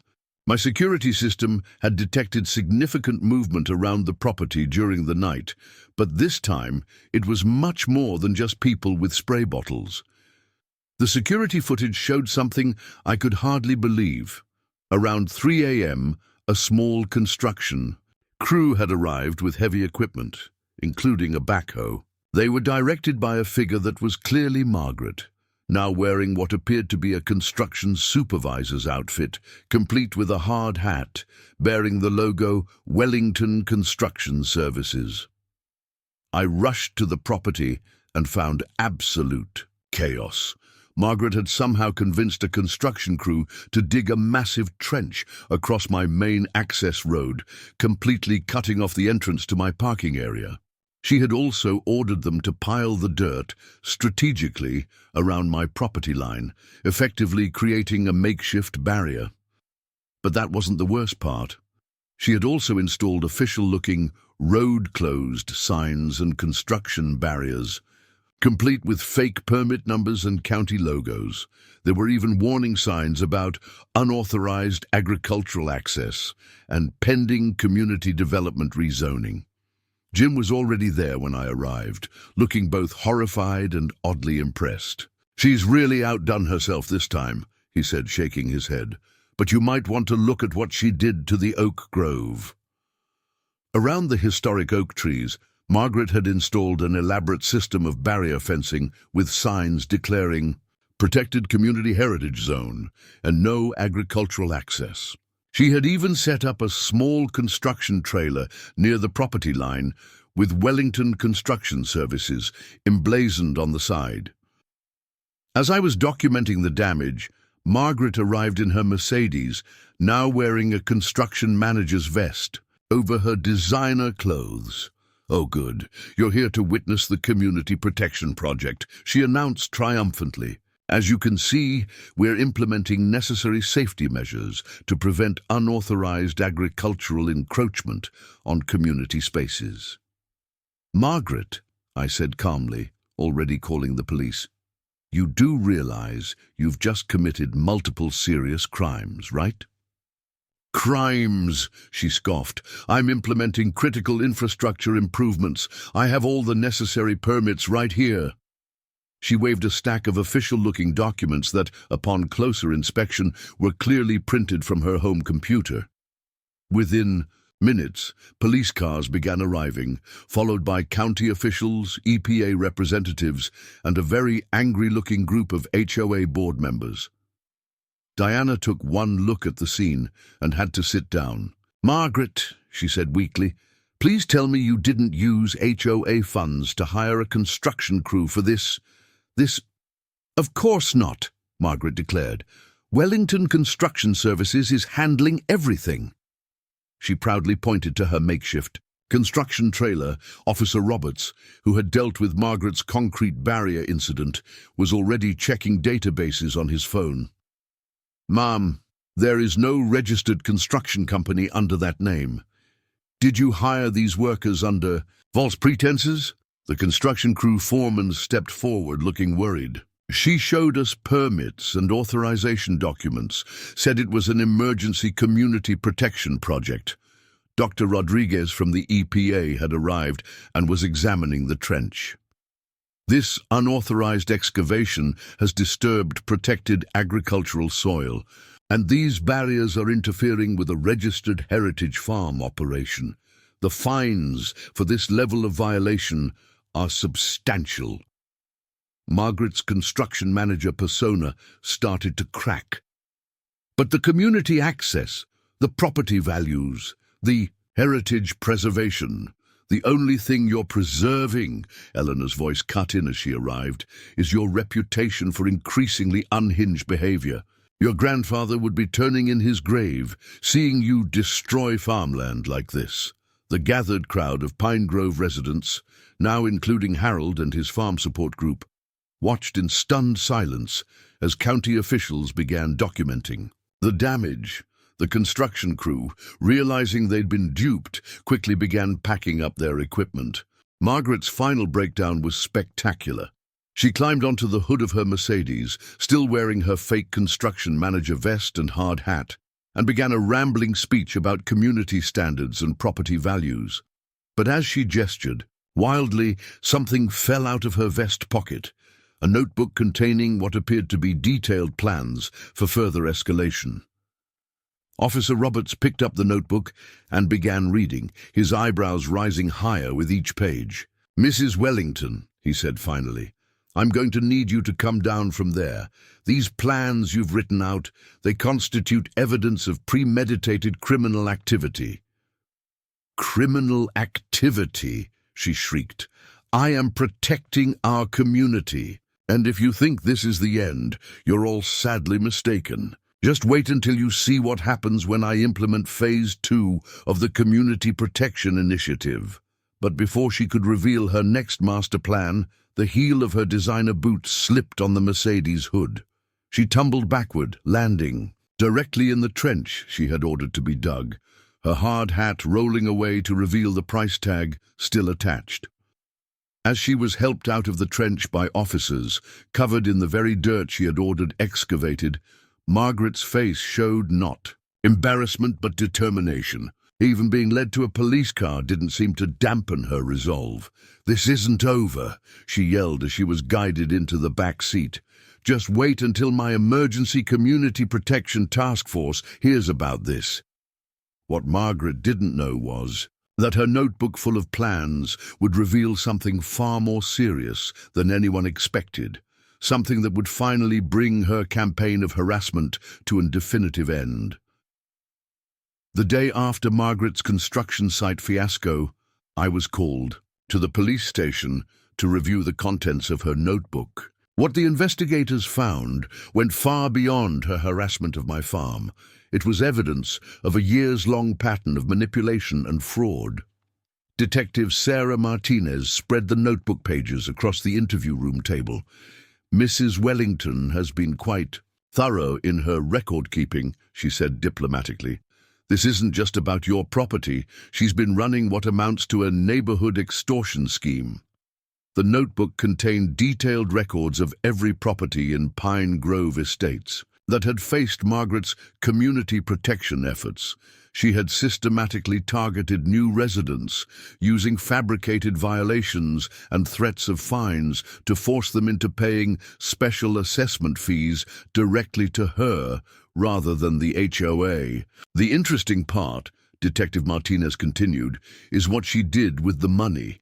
These bank statements showed transfers to a shell company called Wellington Community Development, the same company she used to hire the construction crew for your property. Diana and Thomas Chen were called in next, representing the HOA board. Their shock was evident as the detective laid out the scheme. Margaret had been using her position as HOA president to run a sophisticated fraud operation, collecting unauthorized fees and using the threats of property violations to maintain control." "There's more," the detective added, turning to a specific page. "Her plans for your farm were part of a larger scheme. She was working with a developer to force out all the agricultural properties around Pine Grove Estates. The goal was to expand the development and collect consulting fees for each new property added." Just then, Officer Roberts entered with more evidence. "We found these in her home office," he said, placing a stack of folders on the table. They contained fake government letterhead, counterfeit permits, and what appeared to be a collection of official-looking stamps and seals. "She was planning something big for next week," Officer Roberts continued, pointing to a calendar entry. "Something called Operation Agricultural Annex. Looks like she was going to try to claim your entire farm had been rezoned as part of Pine Grove Estates." The scale of Margaret's schemes was staggering. The notebook revealed how she'd used similar tactics throughout the neighborhood: fake environmental hazards, fabricated historical claims, and fraudulent violation notices. She had even kept detailed records of her successes, including notes about families who had sold their homes. At a loss just to escape her harassment, Eleanor arrived at the station while we were reviewing the evidence. "I knew Margaret had changed since her farming days," she said sadly, "but this is beyond anything I could have imagined." The investigation expanded quickly. More residents came forward with stories of Margaret's manipulation and fraud. The construction company she had hired for the trench digging revealed that she had shown them forged county documents and falsified bank statements to secure their services. By afternoon, the local news had picked up the story. The headline was almost poetic. HOA President's Farm Harassment Scheme uncovers years of fraud. Reporters were particularly interested in the contrast between Margaret's crusade against local farms and her own childhood connection to farming. But the most damning evidence came from Margaret's own security cameras, the ones she had installed to monitor her neighbors. The footage showed her methodically planning and executing her schemes, including late-night sessions, forging documents, and staging environmental hazards. The irony, Detective Martinez noted, is that if she hadn't become so obsessed with stopping your farm market, none of this might have come to light. Her escalating behavior drew attention to her other activities.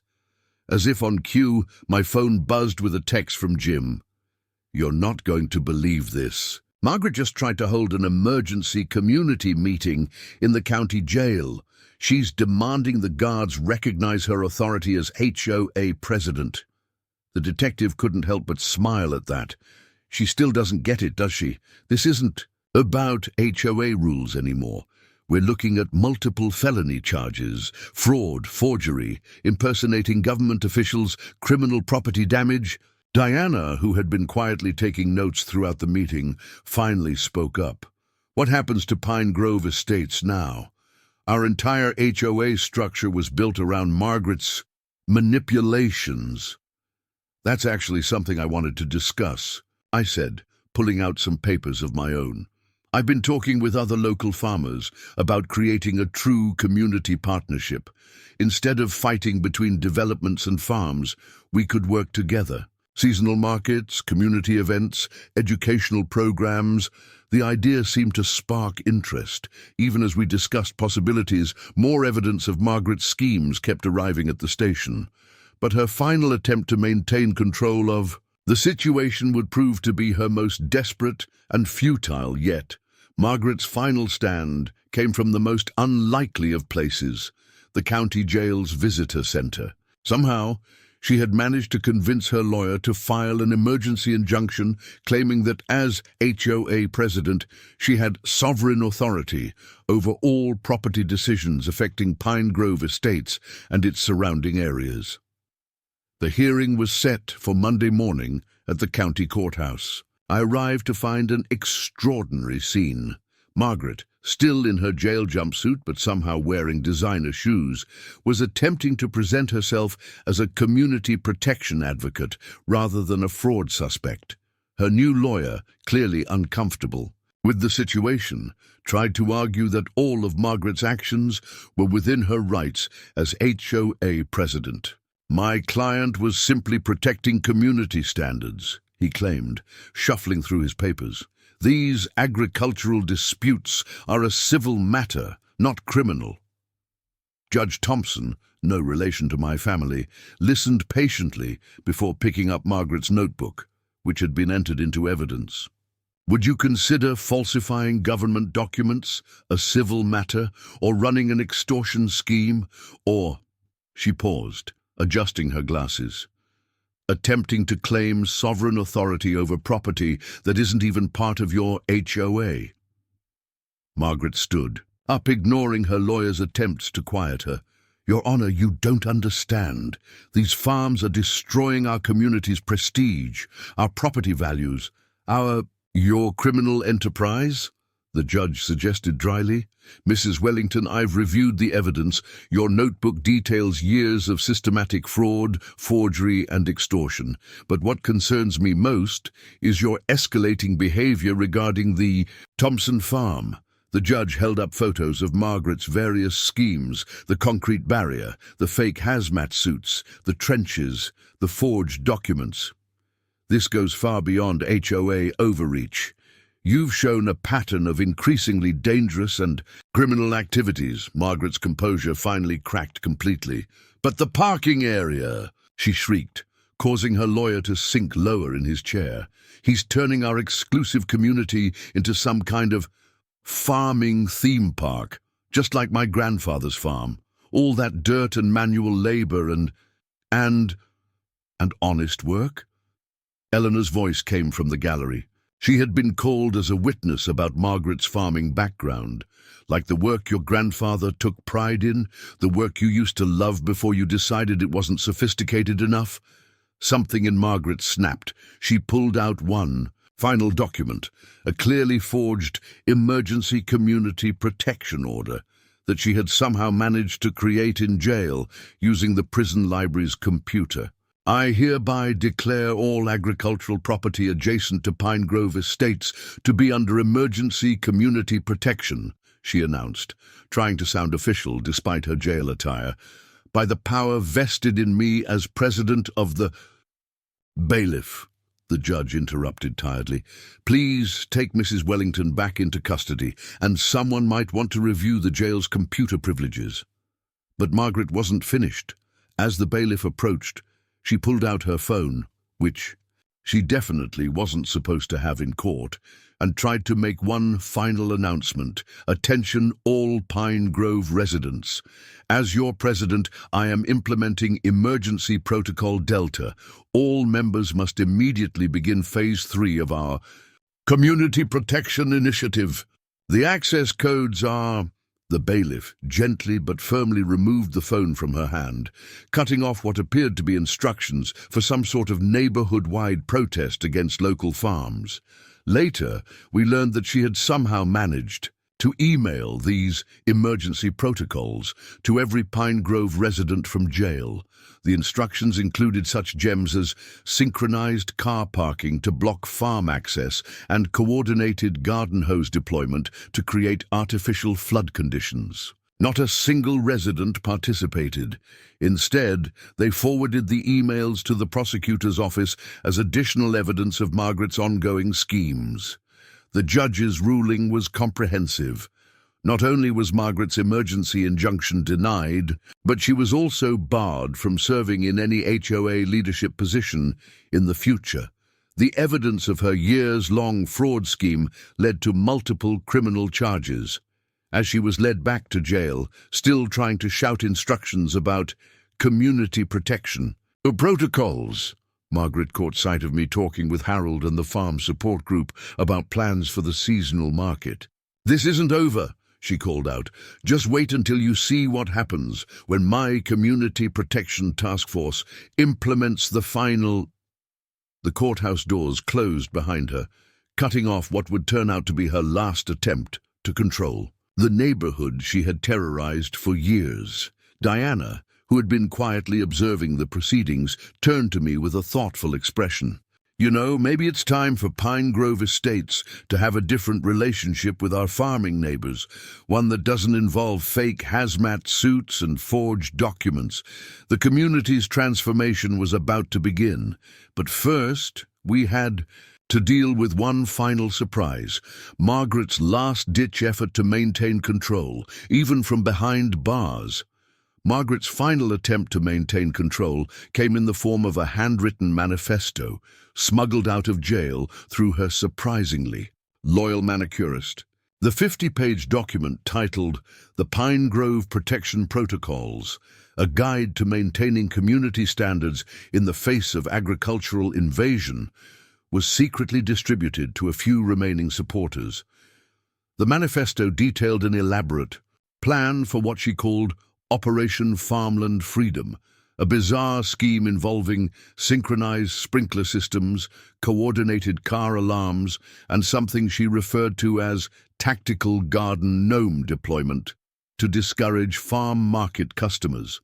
Learned about it when Harold brought me a copy, shaking his head in disbelief. "She's still trying to run the show from jail," he said. "But here's the thing.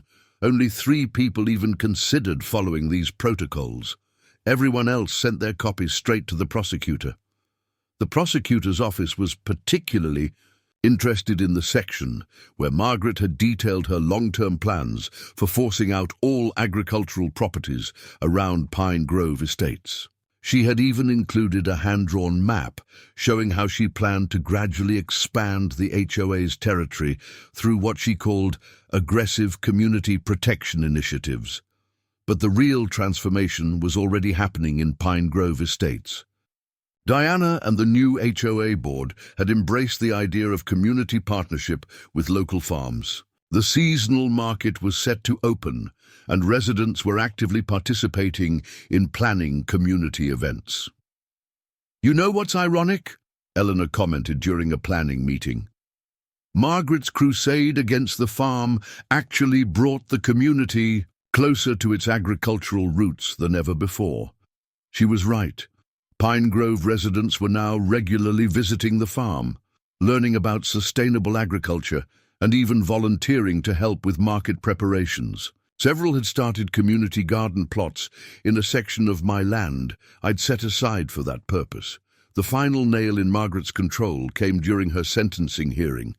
The judge had received hundreds of letters from Pine Grove residents detailing years of harassment and fraud. But the most impactful statement came from an unexpected source, Margaret's own grandfather's journal, which Eleanor had found in her attic. The journal described his hopes that his granddaughter would understand the value of connecting communities with local farms.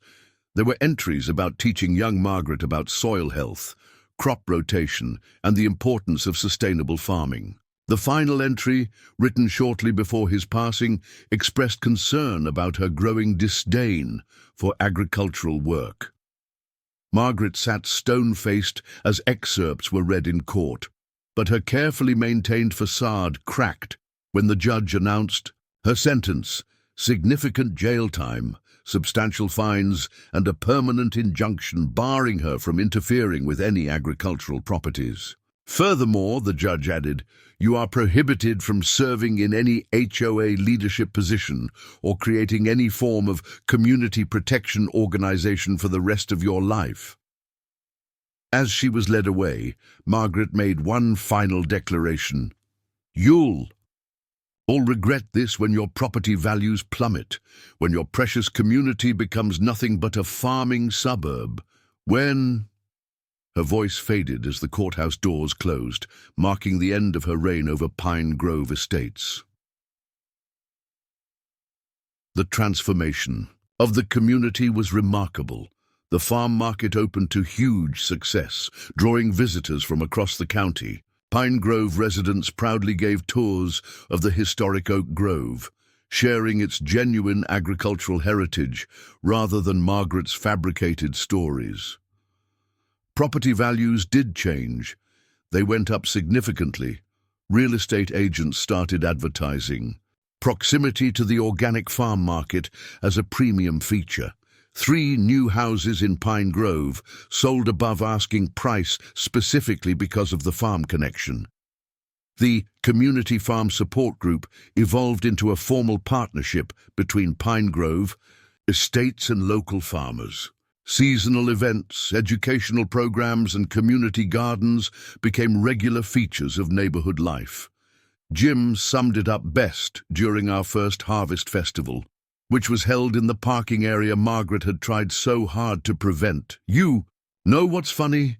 She spent all that time trying to keep the farm out of the community, but ended up bringing the community back to the farm. Eleanor added her own perspective. Margaret's grandfather would have loved this. This is exactly what farming communities used to be like. Everyone working together instead of fighting over property lines and parking spaces.